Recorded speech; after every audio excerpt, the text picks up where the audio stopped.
Hi, I'm Craig Tillis. I'm going into my senior year of high school, and I've been working with SOS for about a year and a half now. How'd you end up here, Craig, in my office? That was a while ago, but my mom got a recommendation from one of her friends who had a student or had their child here, and she decided that she wanted to try it out after some evidence of like organizational and academic situations that needed to be dealt with, some problems. Okay, so elaborate for us. My backpack was terrible. There were loose papers everywhere. I had no real system of organization at all.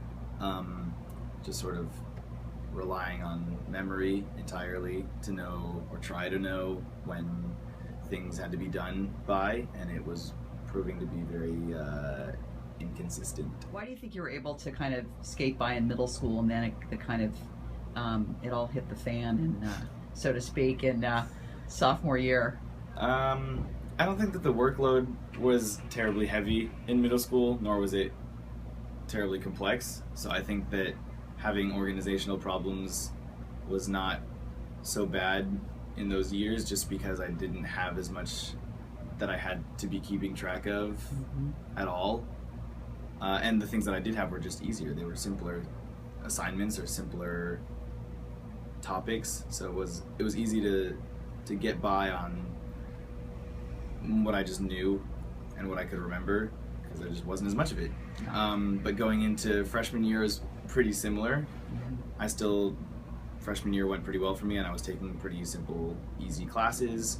But sophomore year, I started taking AP classes and classes that had a lot of work that was handed out, and work that I had to sort of do myself that was not handed to me. I had to remember to go and get it, or I had to remember to look it up, and I had to remember what papers were due when and where they were. Yeah. And I didn't know any of that, and so towards the middle of the school year is when it really started to catch up to me, and a lot of those things were missing, and as a result, like, I was getting poor homework grades, which affected my grades in the class, and I was having trouble paying attention in class just as I normally did. I would always sort of wander off in my head during class, but it wasn't so terrible in middle school and freshman year, like I said, because they were not very complex. But when there were complex classes that required work and focus, it started to catch up to me, and I started doing poorly on tests and stuff, sort of as a result of both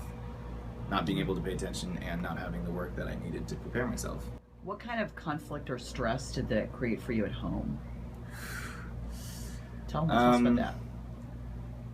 My parents, my mother especially, was pretty on me about that. She sort of assumed that because I had performed so well in middle school and in my freshman year and even going into my sophomore year, that she thought I was capable of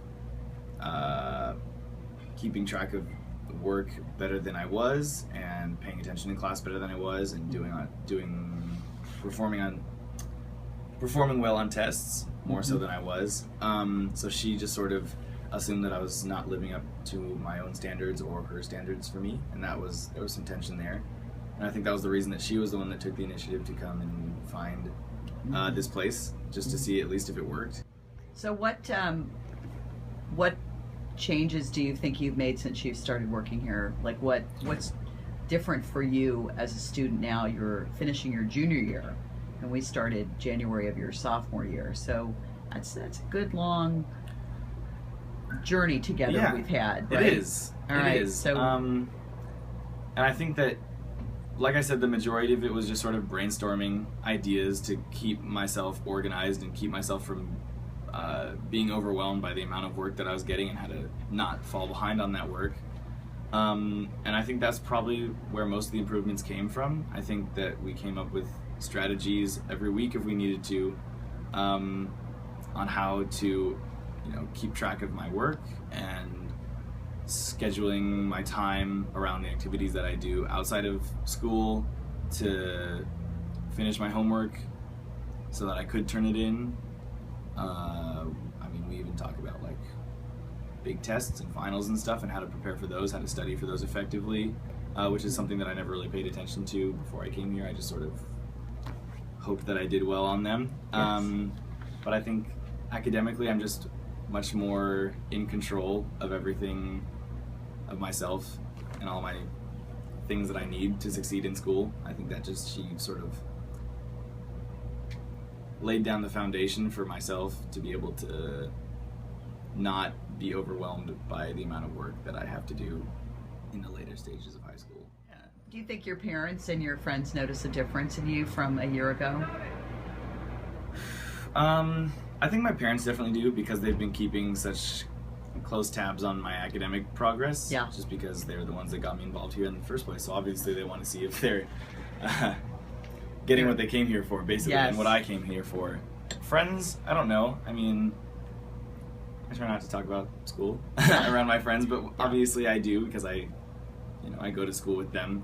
And I think they've noticed that it's sort of gone from Craig doesn't do his homework oh well to, wow, Craig's that guy who always has his homework, or at least most of the time. I don't think they've really paid as close attention as my parents have, but I wouldn't be surprised that if I asked them their opinion, they would have an answer, and that answer would be, yes, there's been a difference since second semester sophomore year.